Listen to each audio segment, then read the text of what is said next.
Oh, this stupid thing. Come on. I'll go with that. Sure, why not? All right. Hi, everybody. Hope everyone's doing okay this evening. I am a sweaty mess because I have been out in my yard digging a flower bed, which will have a lovely result, but is not a fun process to engage in. This is ticking me off. I reset this thing a little bit ago and I can't get it to straighten out the way I want it to.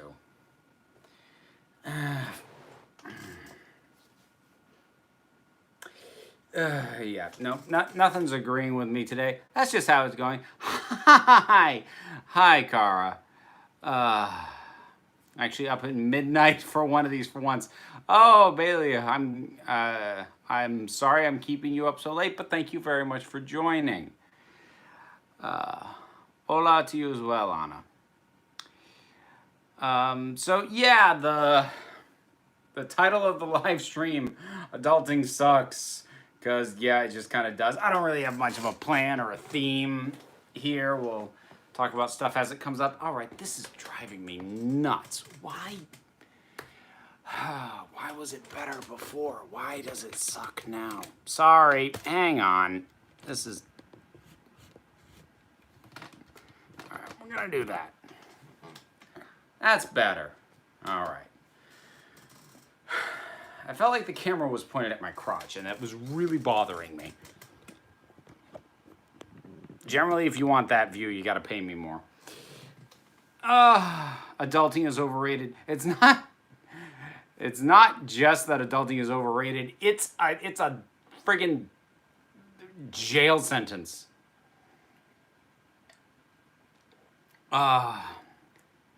I got some great news. They are remaking the Lost Old Doctor Who episode in animation format. I mean, which one? There's a handful left. Can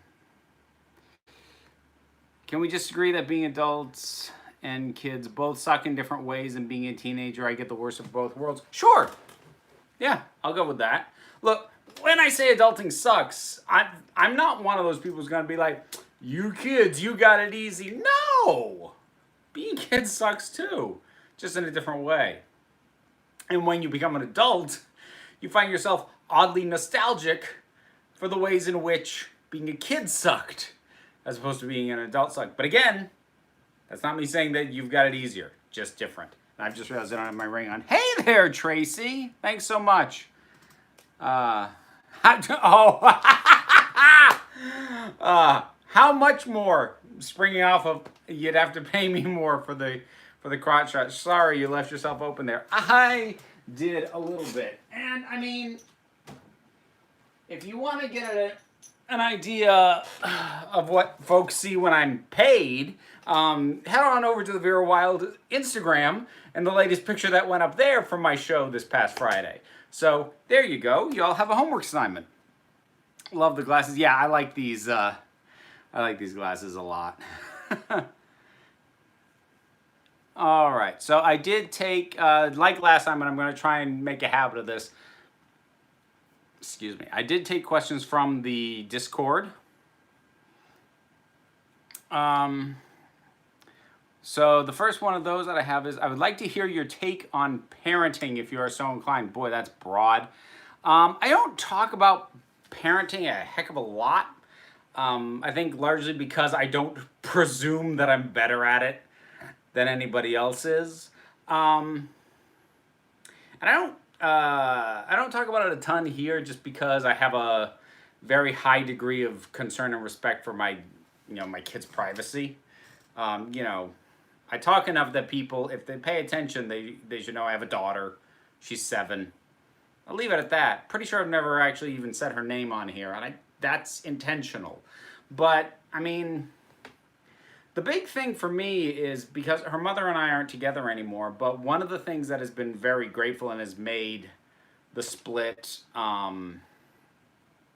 easier, for lack of a better word, is that we've always been on the same page in terms of parenting and where boundaries should be set.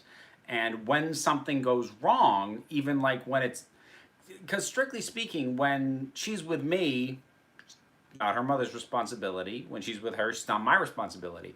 But if something's going wrong and we're like, and either one of us, either myself or her, are kind of like, I feel like I'm up against the wall, like, we'll get in touch, like usually over text, be like, okay, look, this is what's going on.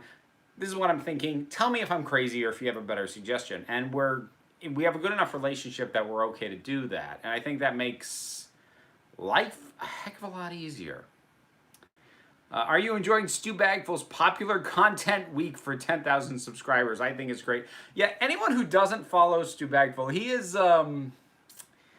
yeah, he's having a bit of fun this week to mark 10,000 subscribers as he does his version of clickbait. It's a thing.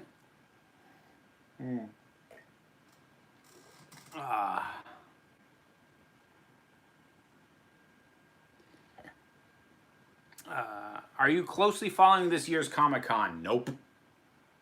The thing is, I feel like in a couple of years, San Diego Comic-Con is going to go the way that E3 is heading, because I think more and more the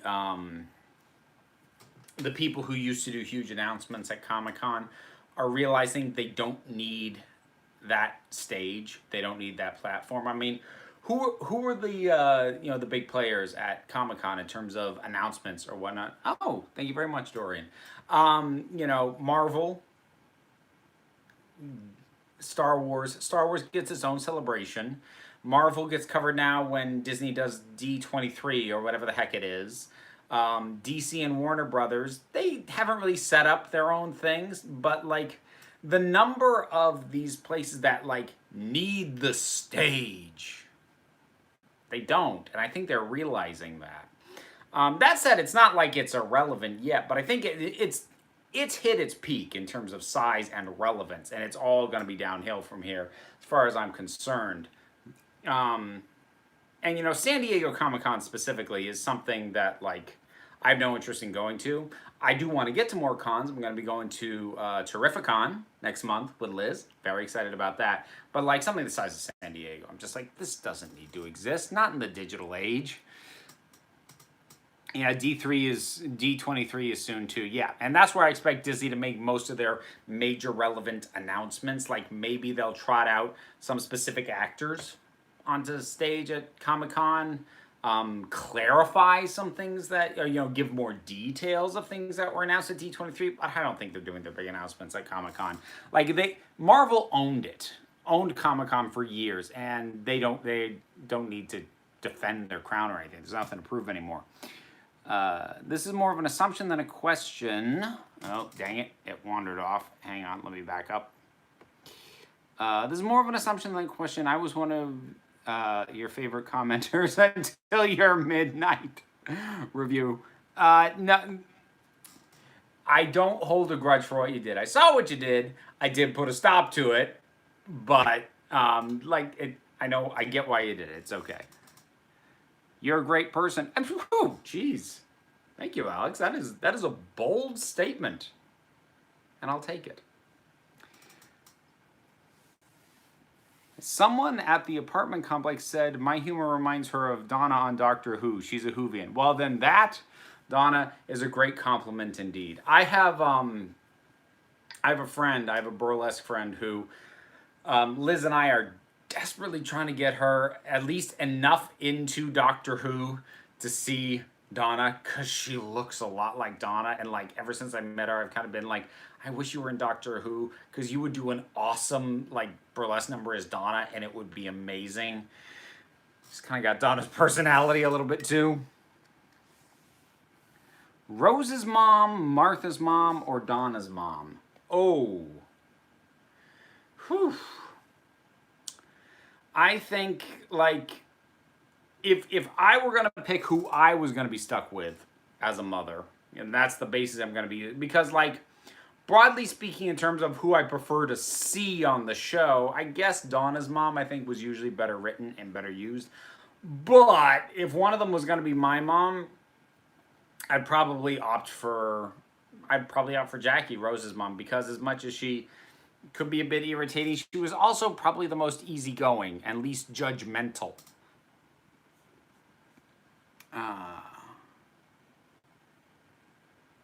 How about those three in Kiss, Marry, or Sex? Oh, that's the non-violent version. I'm glad that exists, because the usual Shag, Marry, Kill always felt a little wrong to me. Have you seen any other work from Catherine Tate? I've seen a little bit of like her sketch comedy. It's not really my bag. I mean, she's fine, but I haven't seen a ton outside of that. Oh, Carolyn, best of luck with that. Hi there. The word shag sounds weird to me coming from an American accent. Well, the thing is, if I use the term that's usually used in the American version of that, this video gets demonetized when I archive it. So, you know, that is what I opted for. Although it's it's funny. I actually mentioned this podcaster in the Secret of Rowan Inish review, but the Andrew Leyland, I'll write into his podcasts, and I will write British slang into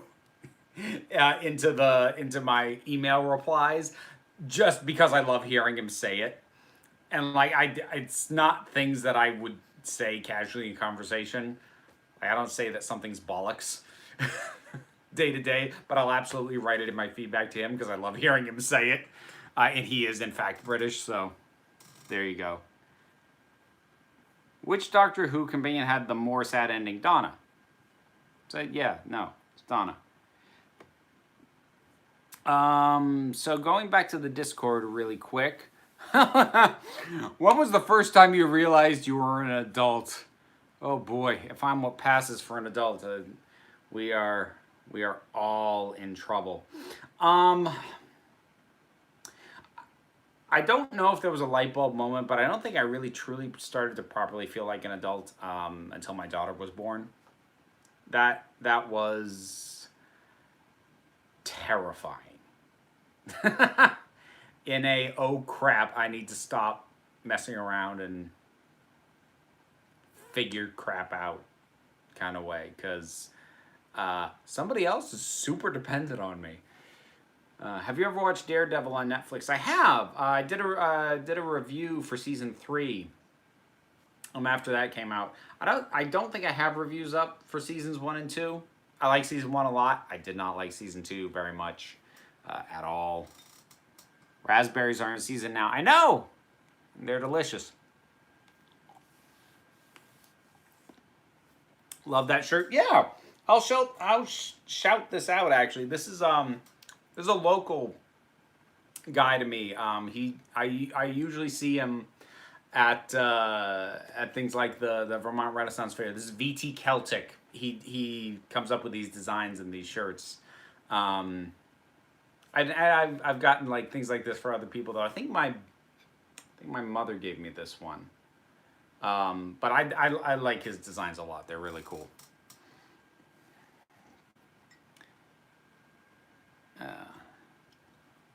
Anime stream, anyone? My expertise. Yeah, anime, like I enjoy anime to a degree, but like I'm very careful about who I say that around, because then I'll get people just start throwing anime titles at me. And I'll be like, don't watch it, never heard of it, don't watch it. So I end up feeling unworthy of calling myself an anime fan pretty quick. Jessica Jones basically followed the same pattern as Daredevil and Stranger Things. Season 1 great, season 2 meh, crap, and season 3 decent. I hope so. I've still only done the 1 episode of Jessica Jones. I do need to get back to it. That said, like I'm not planning to have this live stream run long the way the last few have, because I am up to my neck in editing that I'm trying to get done, because I've got a couple of videos left that I really want done in time to go out this month that are editing heavy. Have you seen Dimensions in Time or The Five Doctors? I have seen The Five Doctors. I have not seen Dimensions in Time. That was actually so the review I did this past weekend of The Curse of Fatal Death. That was a topic that was voted on by the Patreon supporters. So that I basically gave them a list of what I considered to be Doctor Who oddities, and it was Scream of the Shalka, Curse of Fatal Death, and Dimensions in Time. I might have had a fourth one, I can't remember now. But and they opted for Curse of Fatal Death. But like, I plan to get around to all this stuff eventually, someday, maybe. Any thoughts on the announcement that Taika Waititi is writing and directing Thor 4? Yes, I have one very important thought. The reason he's signed to Thor 4 is because the Akira adaptation in live action stalled, and that is a glorious thing. Yes! So I'm very happy. More so about the movie he's now not making than the one he actually is. But, you know, there you go.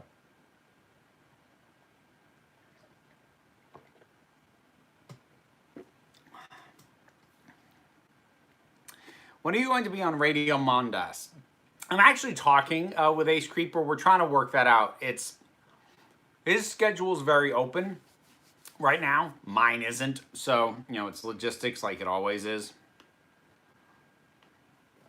Have you watched Doom Patrol? I haven't. I would like to, but I have not. I'm going to jump back to the Discord real quick. Is it wrong that as an adult I still want to go to work dressed as Batman? I don't think so. That makes sense to me. I mean, why wouldn't you? Just I just see coworkers coming up to, what are you doing? I'm Batman. I am the night. So let's see. One other I'll get here so I don't fall behind on these. What is your take on the whole Storm Area 51 thing? I actually don't know what's going on there. Like, I kind of saw like some headlines or whatnot, but I don't know what. So I don't have an opinion because I don't know enough about what's going on. One more thing.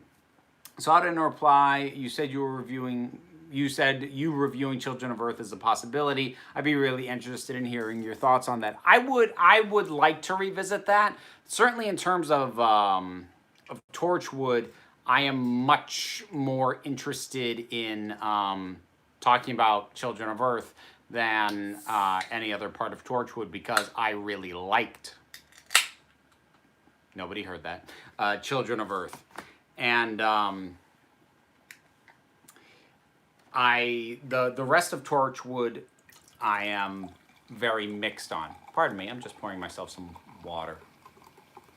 But I really did like Children of Earth, and part of the reason I don't want to talk about the rest of Torchwood is it would require me to watch the rest of Torchwood, but Children of Earth can pretty much be seen in isolation. So I'm certainly more game for that. I don't have a space for it on the docket yet as it stands, but I mean, one of these days.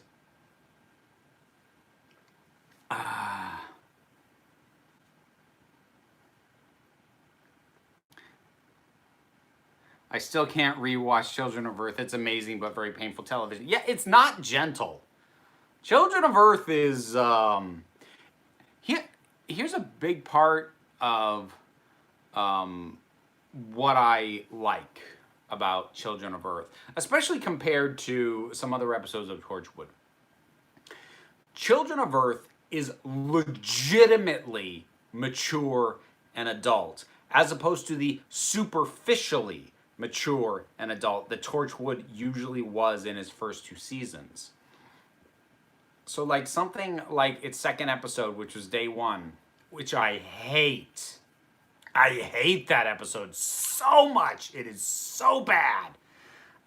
Written by Chris Chibnall, but I'm sure that's a coincidence. That was a low blow. I'm sorry. But that episode is just, they take every opportunity to swear. They have as graphic a sex scene as they could get away with having. They have sex be like a major plot point. It is superficially mature. Whereas Children of Earth is mature and adult because it is dealing with subject matter and ideas and themes and consequences that you wouldn't want a child to watch. Not because of like, oh, blood or breasts, but because, no, these concepts would mess somebody up. And that is what I like about it. It shows a real evolution of the show at that point in time. Went from water to soda. I don't know what you're talking about.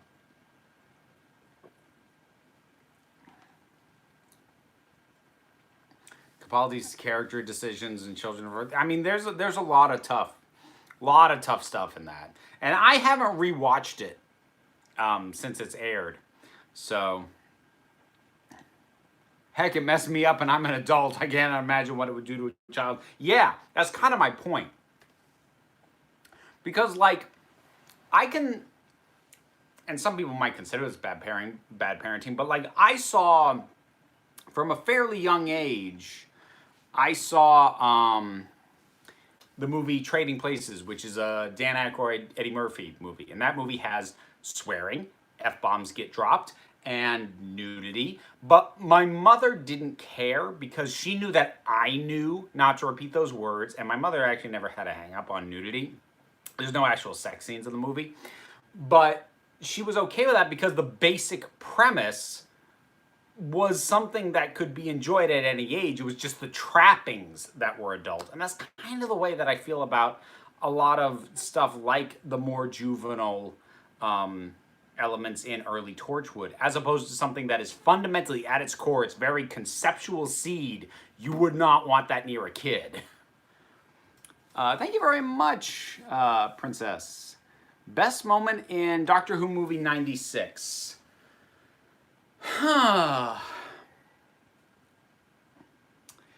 For me, it's just this. For me, the best moment is very small, and it's when the Doctor and Grace, is that her name? I think it's Grace. They get pulled over by a Ace Creeper's actually in the chat. Awesome. But anyways, they get pulled over by a cop, and the cop says, "Your friend's British," and the Doctor goes, "Am I? Oh yes, I suppose I am." Like, I don't know what it is. There's something about that moment that, like, it's presented this, I never thought of it that way sort of thing, and I really like that. I don't know why, but I love that moment.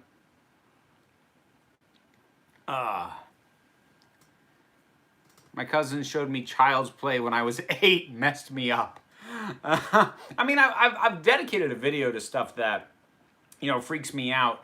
And not a ton of it was from childhood. The one that was, though, was Dark Crystal, the Skeksis Emperor. Because he dies early on in the opening, and he just looked so sick.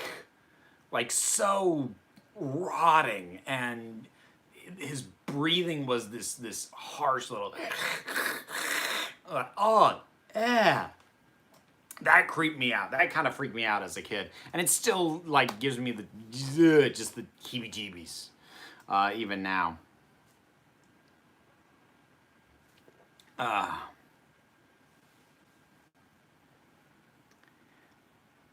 Saw Carrie at 6, loved it. Yeah, I mean, it's funny what people can be okay with.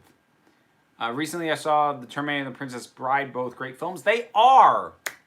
I should have put this on my controversial opinions list. Terminator 1 is way better than Terminator 2. That is not saying Terminator 2 is bad, just that the first one is much, much better. The Skeksis were scary. as a race. Shudder's even now. I am really excited for the Dark Crystal thing that's coming to Netflix. Favorite Sonic? I mean, in terms of like seeing it on the show, I think I'm partial to 11s. I like the the feature of it. In terms of the ones I actually have, I think I actually like Capaldi's best. My favorite part, this is talking about the Doctor Who movie, my favorite part, oh goodness, excuse me, was Eric Roberts. He was by far the best master.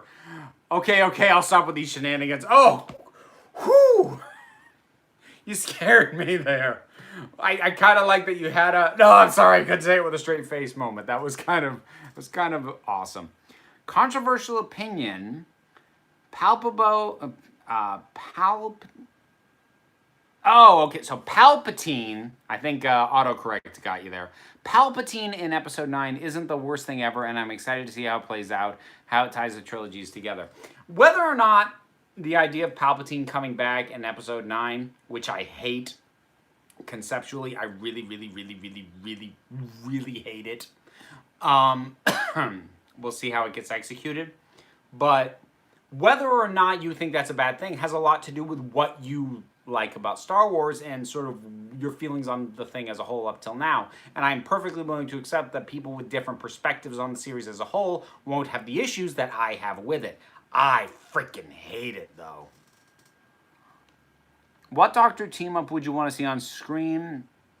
And would you like a story where everything is kind of normal and the Doctor just looks for trouble without finding it? The thing is, we kind of had that. It was Twice Upon a Time. The Doctor was so sure he'd found trouble, but he didn't. There was nothing wrong with what was going on, which was one of the reasons I like that story, actually. But Emperor Palpable. But as far as your first question, Doctor team up, I'm assuming you mean like which versions of the Doctor paired with himself. Or themselves. I'm still getting used to that. I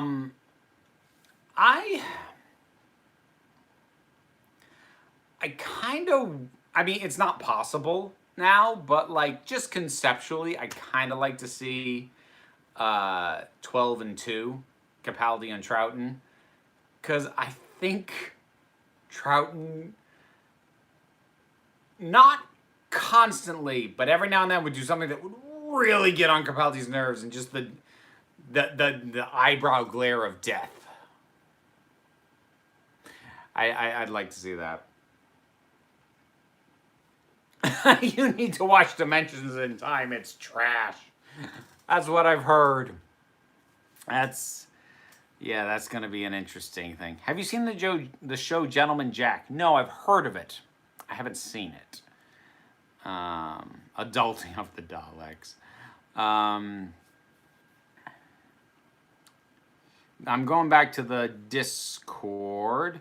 I still don't feel like an adult really, as I'm living with my dad to take care of him after his stroke. It's funny how I don't know if it's the case in other countries. It's certainly the case in the US that there is this perception that if you are living with your parents, regardless of circumstances, that it is somehow invalidating of your autonomy, I guess, or your status as a grown-up.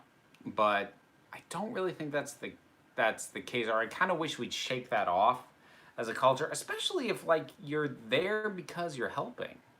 I think that's a good thing you're doing, to be frank.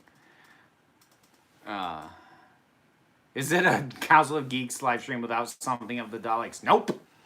No, it is not. There's a great 5-minute audio drama where two wanders into 12's TARDIS by accident. They have a great dialogue about how 12's going through a midlife crisis. He kind of is. Which is one of the reasons I really love 12. I love that he's kind of got the aging rock star thing going, by his second series at least. And I really do. I agree, and that's part of why I love him. I dig Series 9 with a few very specific episodes accepted. I do like Series 9 as well. Series 10 is better, but I do like Series 9. Have you watched the Sarah Jane Adventures? I need to add that one to the list of permanent drinking questions because it gets asked almost every time, I think. I've seen all of, I think, the first 2 series of that. It's been a long time, though, and not a lot really stuck in my head. I think a lot of that just has to do with, frankly, I was older than the target demographic, which doesn't make it bad. It just means it wasn't meant for me, and I enjoyed it about as much as somebody who it wasn't designed to appeal to was ever going to enjoy it. Have you watched Years and Years yet? If so, thoughts? I haven't. I don't have HBO anymore. I got rid of it after Game of Thrones. And I've heard Years and Years is very good. I've also heard it's very depressing, which makes me kind of not want to take the plunge. If you'll forgive me. Adulting of the Daleks? Yes, Gabe, I saw it. Whoa, whole lot of stuff going on here. Hold on. I've fallen behind. How you doing? Agreed that the idea of an adult living with family is stupid. That is so old hat and overrated. Yeah, it really is. Is this question going to end up as a permanent drinking question? The question of whether or not a question is a drinking question? I'll think about it. I stopped watching Torchwood. Oh, dang it. This thing is being stupid on me. Sorry. Hang on. I stopped watching Torchwood after Children of Earth. Never going to watch Miracle Day. Children of Earth is a satisfying enough ending. And it leads off nicely into Jack's final appearance during End of Time. Yeah, I still haven't seen Miracle Day. Because like when I saw how tepid the reaction was, it kind of made me go, oh, maybe I'll just leave it. And I haven't gone back and caught up on it. What are your preferred pronouns? What type of music do you listen to? Okay, it's not fair when I know you know the drinking questions and you're doing it on purpose. That having been said,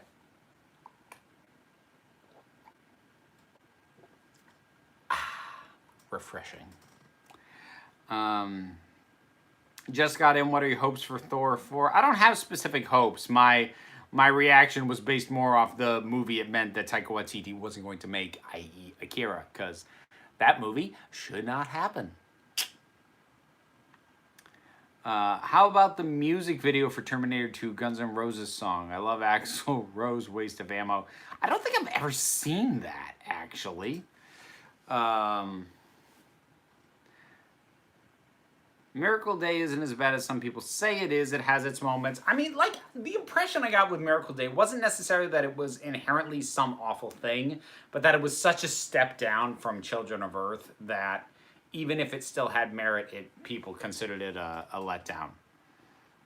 I sip my water.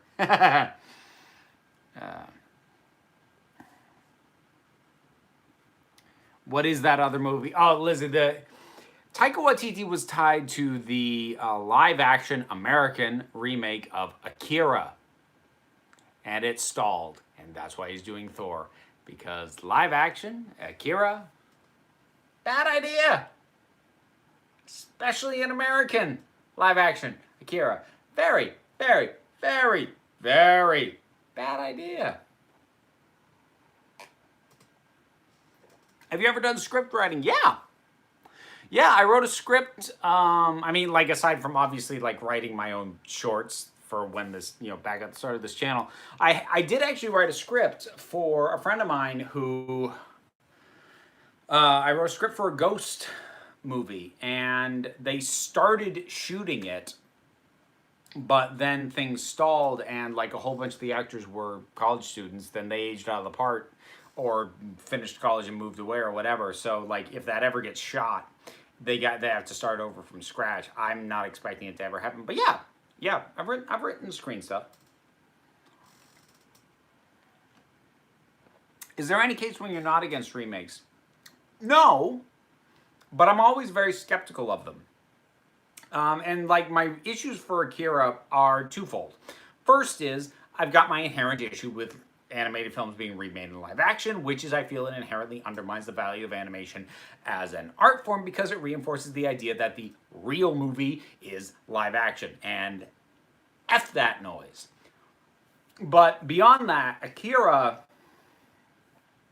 is so embedded in Japanese culture and way of thinking. And I don't just mean because it's set in Neo-Tokyo. I mean the cultural background of the fact that this story takes place in a society, in a country that had nuclear bombs dropped on it, is kind of the entire freaking point. And if you remake it and set it anywhere else, you lose a massive part of the cultural and historical context in which the thing even exists in the first place. Now, let me also be clear.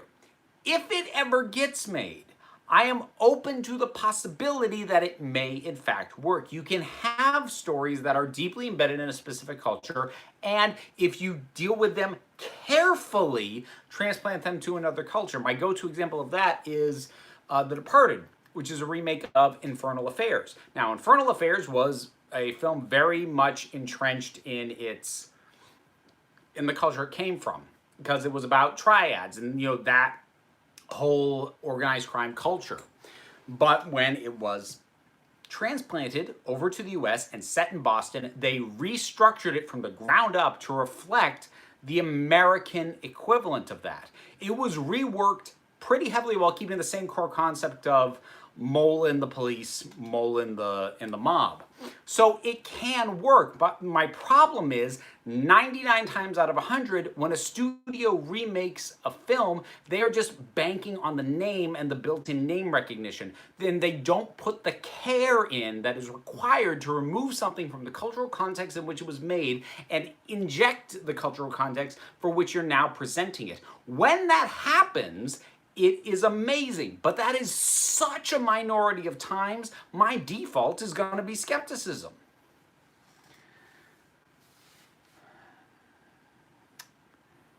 I'm actually trying to get into script writing, but I feel like I don't really know where to start with developing my central idea into a full first draft script. Well, I mean, the first thing, Bailey, is that I would say is this something that you yourself are going to shepherd as a film? Because, to put it very simply, unlike basically almost any other form of writing, unless you are... Script writing is something that doesn't make it the best unproduced scripts and whatnot, but simply put, unless you have been paired with, be it a director, a producer, somebody who's going to actually translate it, then you're kind of just shouting into the void. Now, that said, that's not me to discourage you trying to write a script. You want to write a script, write a script. But just understand that until you put it in unless you yourself intend to develop it, or until you put it in the hands of someone who actually will shoot it, then it's basically just a writing exercise that you're engaging in. And there's still value in that. But do not expect it to go anywhere. Despite Dima predicting it in quite a cynical manner, actually found Mark Gatiss' Brigadier twist quite heartwarming and sweet. Favorite part of the story that I didn't really like. That did actually work pretty well. Do you think Last of the Time Lords would have been better if the Master had remained in power, and then season 4 would have been him on Earth versus Jefferson the Daleks? I never really thought about that. I'm not sure it would have been better. Would have been interesting. I'm starting university in September, studying a degree in what is basically film, photography, and media. It could definitely be a possibility. Okay, yeah. So, yeah, I mean, if you're going to a university that is going to pair you up, so what I would say is start with a short script. Start with a 15 to 20 minute short and partner up with somebody in the directing program at the university so that you can get a feel for the rhythm of it and get a feel for it, because this is the big thing. Get a feel for how what you write is going to be changed by whoever shoots it. Because the worst thing that you can do if you have an interest in screenwriting is get overly attached to your vision of it. Because if you're not the one shooting it, whatever you envisioned is not what's going to happen. And it's the same with playwriting as well. I had a short play. I had a 10-minute play that got into a festival a couple years ago. And I went, and like as part of that, it got performed. And I went and I watched it, and I really, really hated it.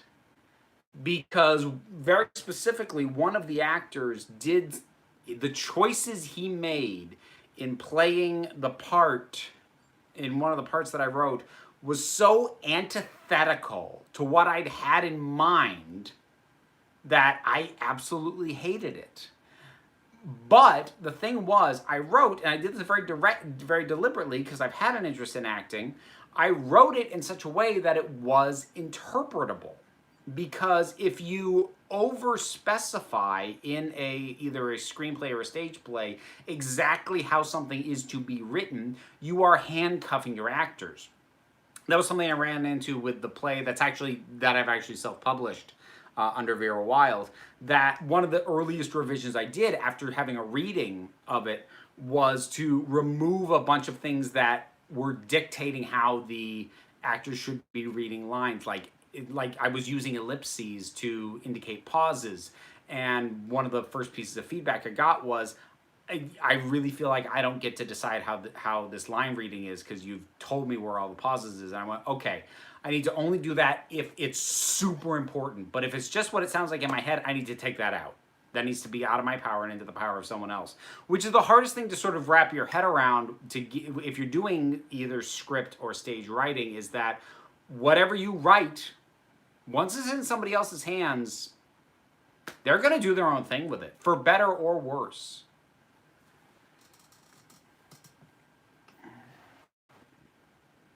See The Shining, written by Stephen King, but directed by Stanley Kubrick. Gotta go. Have a fabulous night. See you, Donna.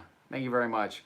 I don't know why I am giving script and screenwriting advice. I haven't written anything that's actually like gotten professionally performed or shot. Why? Don't listen to me. I'm not sure I actually have good advice to give. Who am I? Have you seen Pose? I have not. A pair of Sonic sunglasses or a Sonic trowel? I'll take the sunglasses. I like the Sonic sunglasses. There's an unpopular opinion for you. Christopher Walken plays my namesake, the angel Gabriel. Who would you want to play your namesake? Oh, there's already a very cool person playing my namesake, which is Daniel Day-Lewis plays my namesake. And let's see who the first person who can name the movie is. So let's see. Is it unrealistic to want to be a scriptwriter and director because the thought of my vision getting changed has occurred to me before? It's not unrealistic. There's plenty of directors that also write. The problem, the easy trap for writer-directors is they can get really self-indulgent really quick. Because basically, if you're writing and directing, you're losing a check and balance. Because the idea is that something is conceptual. An idea is had, sometimes by a screenwriter, sometimes by a producer, sometimes by a director. It is given to a professional writer to put into words, and then given into the hands of a director who knows how to bring it to life. So each step of that is, in a way, a bit of a check and balance to be sure that it's not just self-congratulatory, masturbatory, echo chamber stuff, which writer-directors, that can happen. That's why I can't friggin' stand Jim Jarmusch movies, and I think he's one of the most pretentious people to ever be allowed to shoot a film. And one could argue it was why Episode 1 of Star Wars was so bad. Because George Lucas wrote, produced, and directed. Who was gonna tell him no? Who am I? Another day, another destiny. This never-ending road to Calvary. Your name is not Gandhi. No, it's not. I want to be a supervillain. Is that unrealistic? Not with the right ambition. Nicely done, Gabe. Last of the Mohicans, yes. Now, obviously, I'm older than the movie. My mother named me after the character from the book, but there you go. So hang on, let me jump on back to the Discord. Got to catch up on a few of these. What is your opinion on age and relationships? I'm not talking about inappropriate age differences, of course, in terms of people being under 18. I'm assuming each partner is 18 plus. Suspicious and skeptical of anyone who makes the argument that age is just a number. Because while there's a certain factual truth to that, it's very often used as a smokescreen for, by and large, older men to justify having relationships with women much younger than them.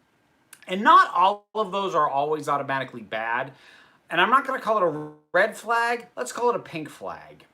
Whenever I see, I'm going to say an age difference of 15 years or more, especially if you're talking somebody in their 40s or older and somebody in their 20s, because no matter how old a soul the person in their 20s has, they don't have the life experience that someone much older does. And while it does not automatically make the person in their 40s manipulative, it certainly does put them on uneven footing, because the person in their 20s is not going to be expected to recognize all of the warning signs that someone with more life experience would. It puts the person who is older in an inherent position of inequitable power simply by the breadth of their experience. So again, without making a blanket condemnation, I am very skeptical, and suspicious is too strong a word, but I am cautious and wary of any relationship that has that significant an age gap. Because while on paper I can see the arguments for it shouldn't matter, I've also been around, I've also lived, and I've seen the reality that usually happens when there is that big an age gap. And I'm not going to ignore the reality because somebody made a good argument on paper. And the reality is usually very skeevy.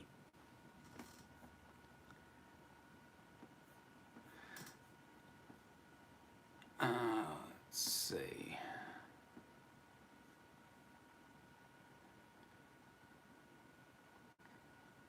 Just gonna say I'm 4 years older than my significant other.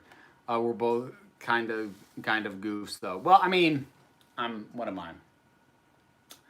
I am 6 months older than my significant other, which actually means I've slightly improved, because with my daughter's mother, I was 7 months older, which is a fact she will never let me forget, because that makes me the old man.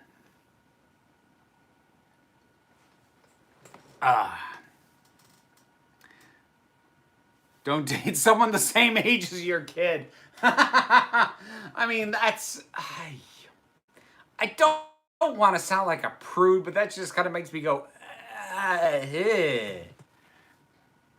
Would you like to see Doctor Who in a different visual format, movie, animation, telenovela, miniseries, etc.? I would like to see Doctor Who done animated, done well. Because we've had Doctor Who animated stuff, and some of it's been better than others, but it's always been unfailingly low-end animation. It's been flash animation, or it's been, just very rudimentary. I would love to see something Doctor Who related done with Disney-level animation, with that kind of money, with that kind of skill. I would love to see what that looks like. This is what happened to Terry Bollea, Hulk Hogan. A lot of things happened to him. Let's Let's be very frank about that. I want a Hoosicle. Dr. Hoosicle. I like it. Let's see. Do you think the Master should have stayed in power? No, you asked that. I answered that. If Doctor Who was animated, would you want it internally justified? Oh, we've crossed over a dimensional void into an animated realm. Not really. Just do it as a special. Tell you what, the next holiday special, whether it is Christmas or New Year's or Easter or Halloween, I don't care. Next animated special, do it animated. Don't even give a reason. Just do it. They won't, but that's me.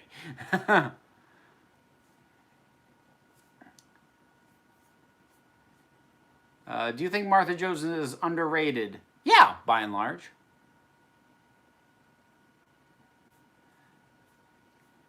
Thoughts on dark comedy. Depends on where the darkness is. So a little bit like what I talked about before with maturity, dark comedy can be one of two things. It can be dark conceptually or it can be dark superficially. It can be dark because it is finding laughs in the bleakness of existence and the existential dread of the human condition. Or it can be dark because they killed somebody gratuitously. So it's a matter of approach. And the superficial trappings are generally what bother me. And I tend to move away from. Like, if you want a dark comedy, like in my mind, a proper dark comedy, you should be laughing at, and then once it's done, you should be unsettled. And my personal favorite example of that is the British film Four Lions, which I also talked about on my list of films that freaked me out. Because ideas and concepts central to that film unnerved me to my core. It also made me laugh, but it disturbed me deeply. That is impressive dark comedy to me.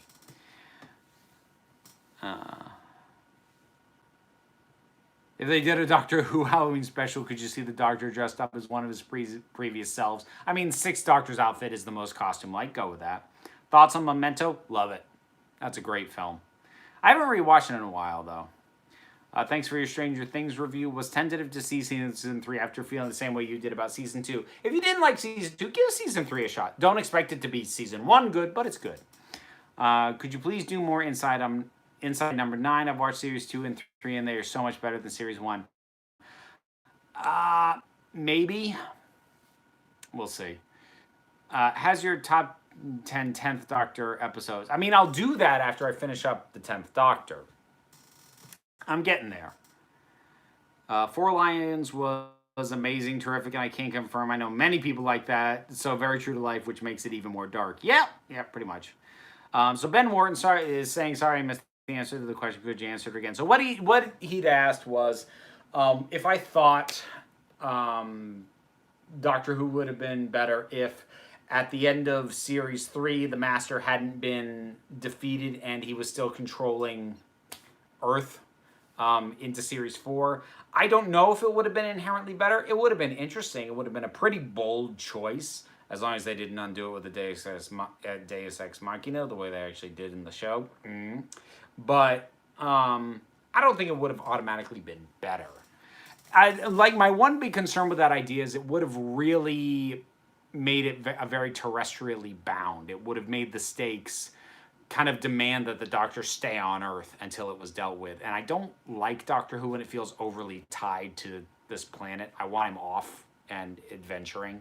So that would be my issue with that concept. I tend to trust your taste. I don't see everything. So apart from Doctor Who and Stranger Things, what do you recommend giving a shot to? If you haven't seen Legends of Tomorrow, I recommend that. I still need to get to the latest season, but I've had a ton of fun with that show. pitch a Doctor Who episode. I don't have something off the top of my head. Hold on, I got to get back to the Discord if I'm going to wrap this up on time, which I probably won't. What's your favorite bad movie or show? I mean, my favorite bad movie is probably the Masters of the Universe movie with Dolph Lundgren. It's not good, but I love the heck out of it. I'm not sure there's any shows that I like that I would call bad shows, though. I have a hard time. I have said before, the so bad it's good thing, most of the time doesn't appeal to me. So the idea of like sticking on long term for a show, like, let's see. I think that might have been it. Are you interested in the Shining movie, the sequel coming out? I mean, as a bit of a morbid curiosity, sequel that's better than the original. I mean, that used to be a tricky question, but it's not now in the age of superhero movies because Spider-Man 2, X2, Dark Knight, there's a lot more options available now. And I think that covers all the Discord. Awesome, sweet. Did you watch the actual Constantine TV show? I did. It was okay. I think the problem with it is it was very much stuck in a format that was out of date. It felt like it was trying to stick to the format of things like Buffy or House or, very like, here's this character and they'll have a case to solve or, a demon to deal with every episode. Like, that was an outmoded way of telling these kinds of stories. So,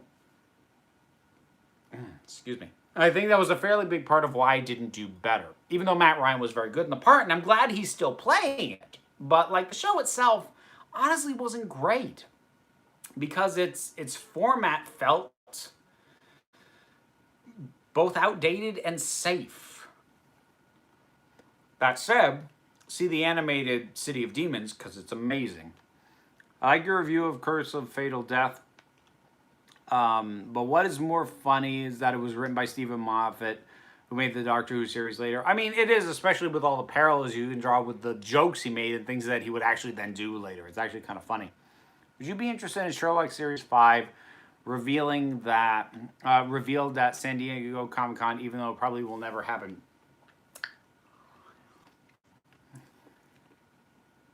Sherlock Series 4 was so bad that I kind of don't want them to do anymore. Like, the second episode of Series 4 was great, but that first one and that last one especially were so bad, so monumentally bad, that, like, I just, like, leave it alone. I don't trust this creative team to redeem it, and I don't want them to dig the hole any deeper. Just remember, Daleks do not have noses.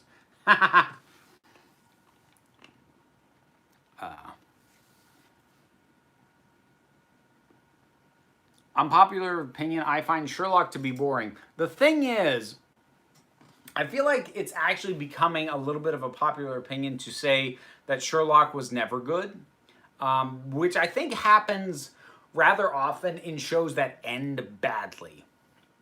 That people start to say, oh, it was never that good in the first place because they're trying to basically reconcile the fact that something they loved ended so poorly. I think we're going to see that with Game of Thrones too. People starting to make arguments like, you're already seeing it. Oh, it really wasn't good after season 4. It's some people going, oh, was it ever that good in the first place? It's a defense mechanism to want to. It's easier. It's softer on your ego to go back and believe, oh, it was never that good, than to accept that you were invested and it let you down because that's a more complicated thing to wrap your head around.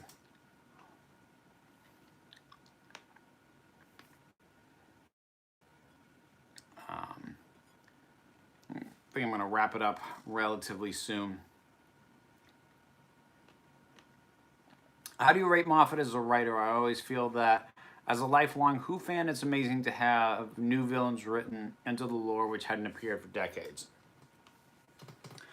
I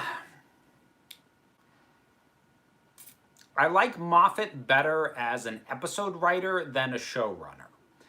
But as a writer, he is capable of being very, very clever. But he's also capable of disappearing completely up his own butt, as he did with Hellbent, as he did with The Final Problem. You know, I think the problem is that he knows he's a clever writer. And that can honestly be a massive detriment, because no matter how clever you are, if you think you're clever, then you get cocky in your ideas and you don't vet them the way you should. I mean, it's even worse if you think you're clever and you're not. But if you think you're clever, even if you are, eventually that bites you in the butt. Because not every idea you have is going to be great. But if you've bought into your own myth, which I think Moffat has, then you assume all your ideas are good. And you don't put them under the scrutiny that they need. So it's kind of the same issue I have with Garth Ennis as a writer. I've said before, I think the man's about 70% as clever as he thinks he is. So I am actually going to wrap it up, I think, folks, which I feel bad about, because actually I've jumped up to what might be one of the highest number of people watching the live stream I've had. But like I said, I have got so much editing to do tonight. Oh God! So I need to get on that. Too clever by half, eh? At least by half, in some cases. I also think you got spread way too thin, but the legacy of inventing the Weeping Angels is an achievement. I mean, look, even up until the very end of his run, he was still doing good work, just not always consistently. And when he got self-indulgent, he got really self-indulgent. Clara. Hellbent. Who said that? I didn't say that. All right. So I'm going to wrap it up there. Oh, wow. Last minute. Thank you very much. Thank you so much for everything. Well, thank you. I don't push too hard, but like I am at a point where like the Patreon and things dropped into the live stream or whatever, they are actually helping me pay my bills, because I would be in deep trouble without them. I've got my bills covered. Let me be clear. Like, I'm not in dire straits. This is not a like, I'm in trouble, but like, this stuff helps, and you're all amazing. And I hope you have a really great rest of your week. So we'll wrap it up there, folks. And I want you to remember, you are beautiful, you are loved, you are valid, you are the council, and I'm just drinking water.